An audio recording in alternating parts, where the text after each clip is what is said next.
अमोंडी तालुका आंबेगाव येथील विकास प्रतिष्ठान संचलित लाल बहादूर शास्त्री विद्यालय अमोंडी व जिल्हा परिषद प्राथमिक शाळा अमोंडी यांच्या संयुक्त विद्यमाने डॉक्टर एम.ए. खान शिक्षणशास्त्र महाविद्यालय मंचर येथील प्रशिक्षणार्थींचा छात्रसेवा काळ उपक्रम राबविण्यात आल्याची माहिती मुख्याध्यापक श्री इंदोरे सर यांनी दिली।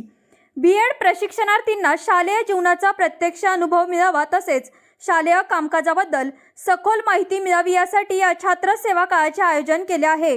या काळात प्रत्यक्ष अध्यापन, अनुभवी शिक्षक पाठ निरीक्षण, विविध शालेय व सहशालेय उपक्रम असे कार्यक्रम घेणार असल्याचे मार्गदर्शक कैलास जाधव सर यांनी सांगितले।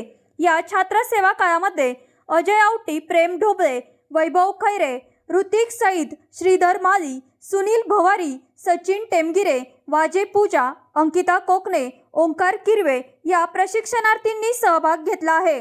कार्यक्रमाच्या उद्घाटन प्रसंगी प्राथमिक शाळा मुख्याध्यापक श्री पाटील सर आणि सर्व शिक्षक वृंद उपस्थित होते। छात्राध्यापक भाग्यश्री पोखरकर यांनी प्रास्ताविक व राहुल बैरागी यांनी सूत्रसंचालन केले। मीनाज तांबोळी यांनी आभार मानले।